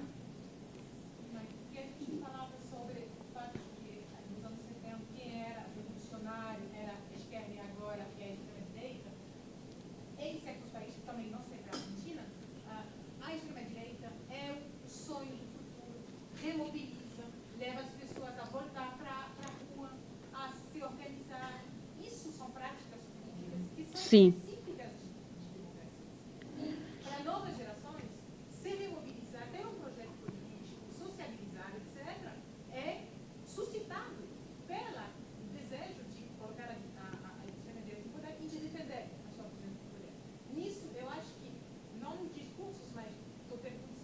Sí. Sí, entiendo. No, por lo menos en el caso argentino. A ver, no, lo que quiero decir es que en el caso argentino no lo veo así. Lo que sí veo es que esta extrema derecha, a ver, no digo, no lo veo, digo, hablo de mí, puede ser que sea distinto. Lo que sí hay es que la extrema derecha argentina es una extrema derecha que moviliza. Todas las derechas previas liberales no movilizaban socialmente. Tenían votantes, llegaban al poder en la Argentina, pero no movilizaban socialmente. El fenómeno de Milei es el de la gran movilización social, en redes y en el espacio público, ¿sí? Pero no me parece y no tengo tan claro que eso esté asociado a una experiencia distinta de participación, en términos masivos. ¿Por qué? Porque la experiencia de la movilización social en la Argentina tiene una historia de tan largo plazo que el fenómeno no aparece como algo nuevo. ¿Sí?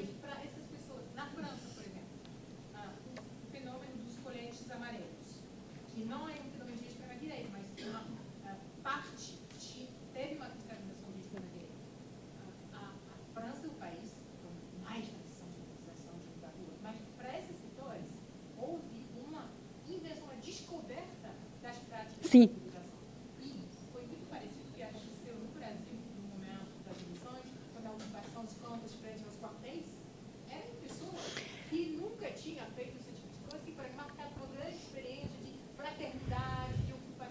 Sí, pero la extrema derecha en la Argentina moviliza, pero no tanto en la calle, moviliza en las redes. No hay una ocupación real, la hay, pero es muy, muy limitada en relación con el espacio que se ocupa en las redes.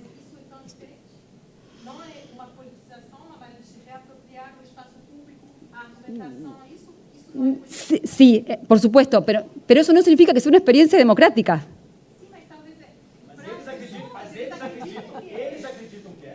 Ellos acreditan que participan, que no es lo mismo que regeneración democrática. A ver, cuando uno dice...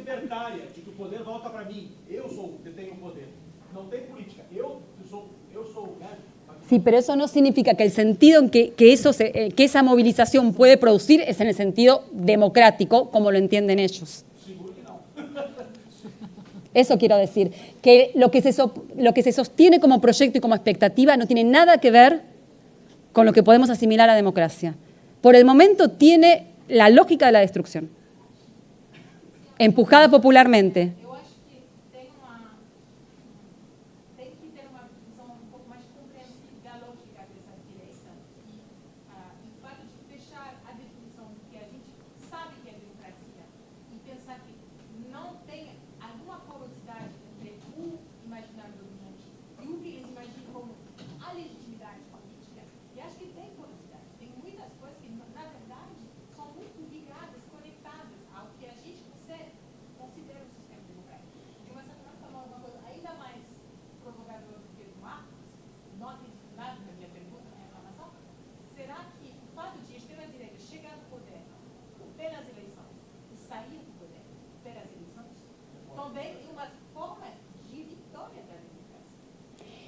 no sabemos cómo va a salir la extrema derecha del poder. Primero. Segundo, la democracia no es que haya elecciones. La dictadura brasileña muestra que las elecciones no son democracia. Entonces, que llegue por elecciones, que se vaya por elecciones, no me dice nada sobre la democracia. No, ya sí. Nós temos brevíssimos 10 minutos antes de finalizar. Posso abrir para mais 2, 3 perguntas? Marcelo Ridente, Camille está pedindo uma réplica. Mais alguém? Marcelo.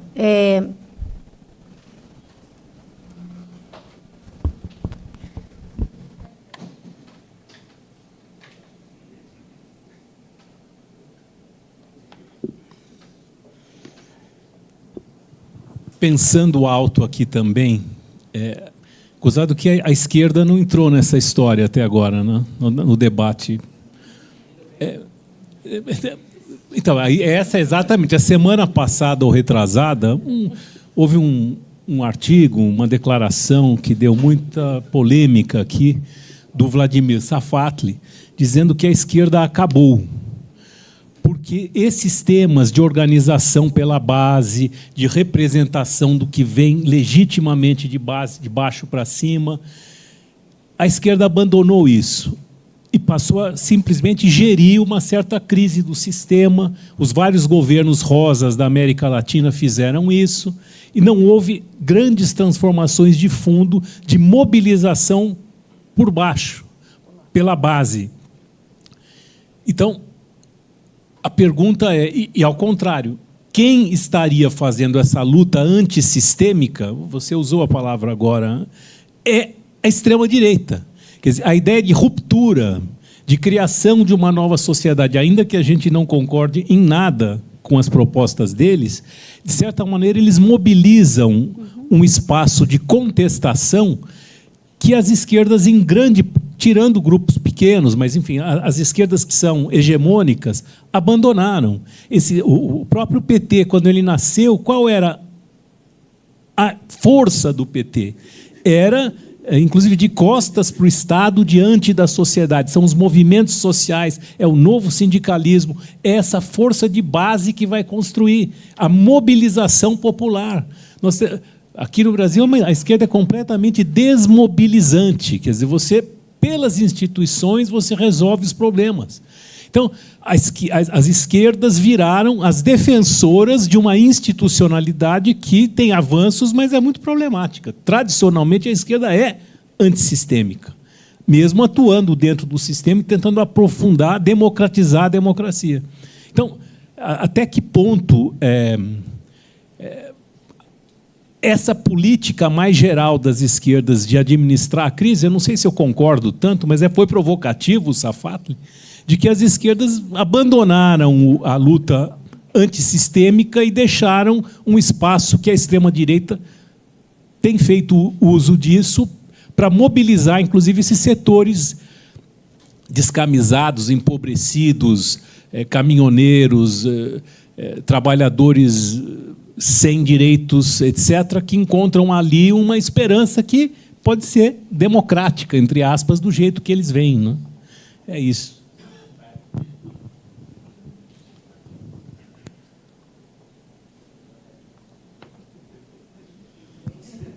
Obrigada. Eu gostaria somente de dizer que esse pequeno debate que começou a acontecer chama muito a minha atenção sobre... Evidentemente, sua apresentação chama muito a minha atenção sobre a diferença entre o caso brasileiro e o caso argentino e outros. Então, a necessidade de tomar muito cuidado com as generalizações. Então, eu vou somente dizer uma pequena coisa sobre o que eu tenho conseguido gravar em entrevistas, sobre justamente essa ideia de que eles estão pedindo democracia, essas coisas. Os eleitores bolsonaristas que eu entrevistei têm uma narrativa sobre o que está acontecendo no cenário atual e sobre, então, o que eles estão querendo, que eu acho que é uma narrativa simétrica ou em espelho as narrativas de esquerda. Sobre, por exemplo, os ataques às liberdades. É assim que são interpretados todos os debates e os processos políticos sobre os fake news. Eles querem calar a gente, e etc, etc. Isso não quer dizer que tem uma demanda chamada de democrática por esses eleitores. É mais a ideia de um salvador das Forças Armadas, demanda de operações de polícia em bairros populares, essas coisas. Mas eu imagino que é muito diferente na Argentina, e eu acho importante também pensar isso, as variações.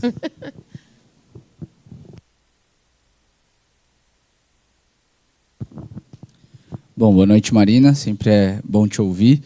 E eu queria, na verdade, fazer uma questão sobre o que você falou da ditadura.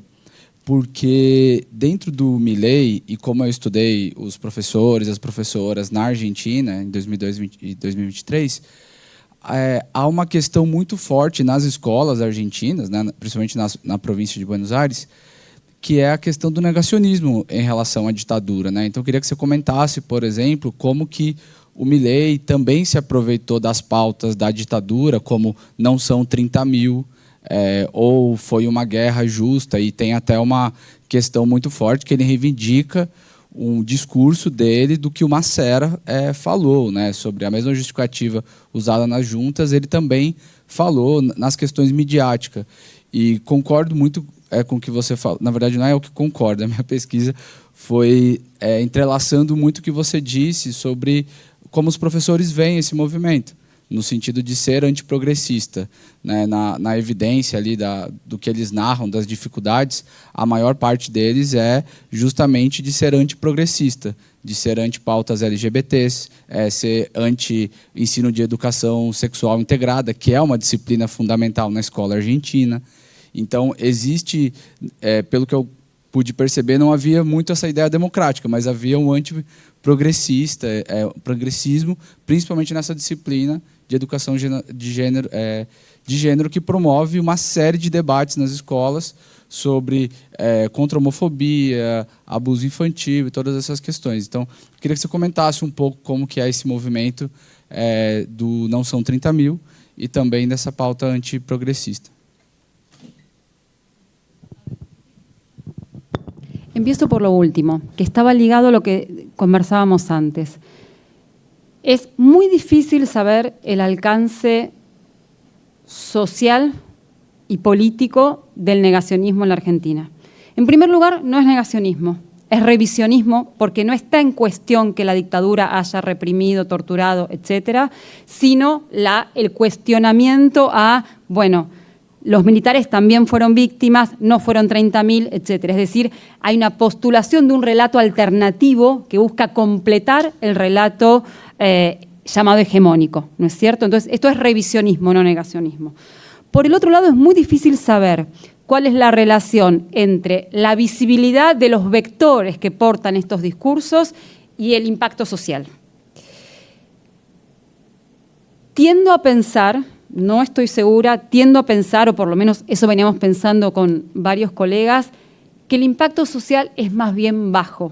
Es decir, que no hay que confundir con la visibilidad de los vectores que tienen estos discursos con lo que sucede en las redes, porque el problema es que en las redes es muy difícil saber la dimensión real del fenómeno, ¿sí? Particularmente porque las extremas derechas se mueven con fake news y sobre todo con trolls, entonces es muy difícil saber la dimensión que esto tiene. Yo creo que es al revés. El negacionismo o el revisionismo no tienen tanto impacto social, me refiero, porque es un tema que ya fue, ¿sí? Es decir, a diferencia de Brasil, de Uruguay o de Chile, en algún punto la percepción social es la dictadura pasó hace 40 años, tema terminado. Entonces, lo que hay es más bien un hastío frente a las discusiones sobre el pasado que a un embanderamiento en favor o en contra sobre el pasado. ¿Sí? En términos sociales, quiero decir. ¿Por qué? Porque las urgencias sociales pasan por otro lugar. O sea, realmente ya no está en la agenda la discusión sobre la dictadura, ¿sí? En términos sociales. No estoy hablando de que haya actores políticos que se embanderan en este tema, pero en términos sociales es un tema que ya pasó. Ahora, otra vez, no sé si el hecho de que haya actores que se están montando en el discurso revisionista no puede reactualizarlo, no lo sé. Yo creo que el discurso revisionista o negacionista puede reactualizarse por otras vías. No hace falta reivindicar la dictadura. Con solo reivindicar la represión sobre las movilizaciones sociales es una manera de aceptar el discurso dictatorial. ¿Se entiende esto? Es decir, no hace falta hablar del pasado. La manera en la que los actores sociales perciben el presente es mucho más clara.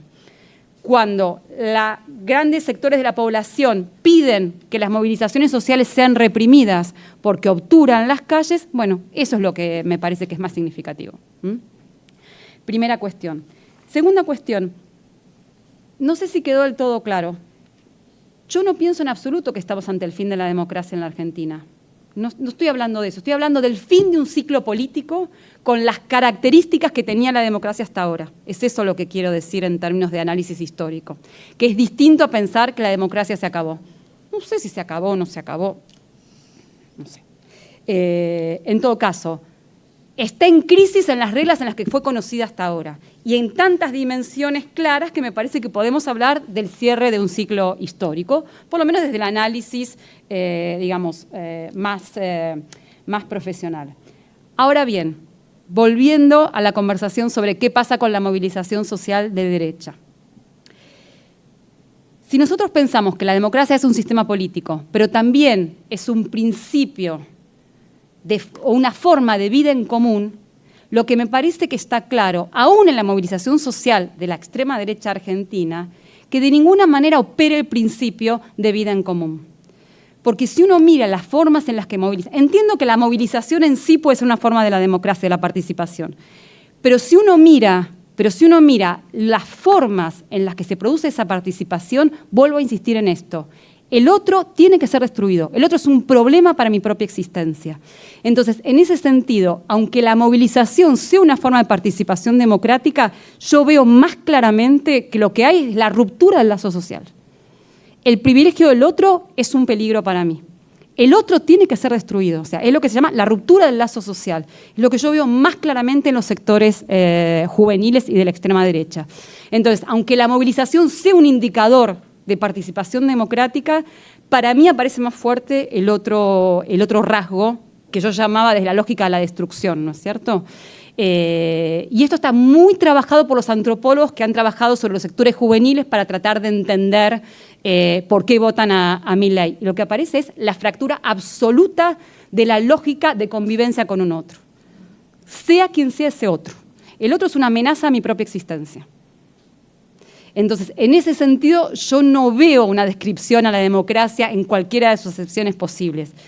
Veo un momento de destrucción que, como diría Gramsci, no sé qué vendrá en ese sentido.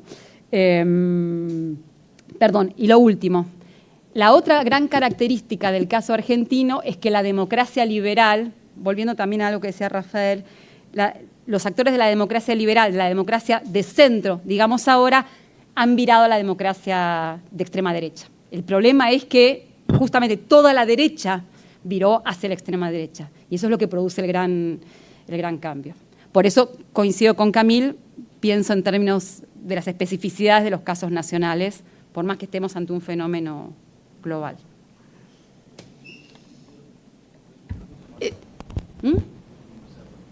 Las izquierdas. Las izquierdas, perdón. Perdón, Marcelo. Yo lo digo un poco bajo, en voz baja, porque en mi país queda muy mal lo que voy a decir. Sí. Pero ustedes no lo van a repetir, ¿no es cierto? Yo creo muy claramente que el fenómeno juvenil que apoya y que se moviliza por Milei enfáticamente es el mismo fenómeno que en los 70 abrazaba la revolución. ¿sí? Es decir, es la lógica antisistema claramente encarnada en las generaciones más juveniles, etc. Yo creo que ahí hay un paralelo perfecto, ¿sí? Totalmente asimilable. Lo que pasa es que en la Argentina, si uno dice esto en el mundo progresista, es inviable. Ahora, la diferencia fundamental es que este fenómeno de ahora emana del fracaso de lo previo, ¿sí? Que no es lo mismo que sucedía en los 70, por lo menos en la Argentina, ¿sí? Entonces, en ese sentido, hubo una construcción hegemónica de un ideal que se construyó como una ilusión que funcionaba, y hoy es lo que se percibe como completamente fracasado. Entonces, en ese punto, las derechas juveniles son distintas de las izquierdas juveniles de los años 70. Pero en términos de fenómeno sociológico, para mí hay un parecido enorme en el caso argentino. Pero yo no creo que haya que pensar que las izquierdas fracasaron. Lo que yo veo muy claro es que las izquierdas perdieron la capacidad de interpelar, por lo menos a los sectores juveniles, que no significa fracaso. Perdieron la capacidad de interpelar, que es lo que las derechas llaman la guerra cultural. O sea, la guerra cultural le están ganando las derechas, claramente. Pero ahí las izquierdas siguen funcionando en la Argentina con un discurso que ya no interpela. A ver, el discurso de la izquierda argentina es hay que defender el Estado, ¿sí? El Estado es importante, las políticas sociales, las políticas económicas, etc. Ese discurso de defender el Estado supone un interlocutor que valorice el Estado, ¿sí? O convencer a un interlocutor del valor del Estado. El problema es que esos interlocutores juveniles de derecha tienen una experiencia muy clara de que el Estado no funciona. Entonces les dicen, hay que defender el Estado, y ellos dicen, pero el Estado no me da medicamentos, el Estado me da una educación de mala calidad, el Estado no me da ayudas económicas, entonces no puedo defender el Estado. Tiene razón Milei cuando dice hay que destruirlo. ¿Se entiende esto? Entonces, lo que las izquierdas me parece que no están entendiendo, hablo solo de mi país, es hasta qué punto están usando un discurso que ya no funciona.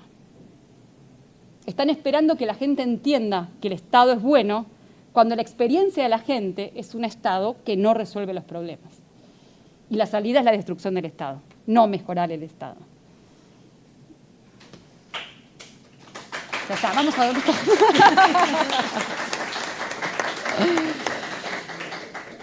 Marina, não poderíamos, eu acho que ter terminado de melhor forma este seminário, e que eu acho que a gente podia continuar aqui ainda conversando bastante, debate acolorado, mas, mais uma vez, obrigada.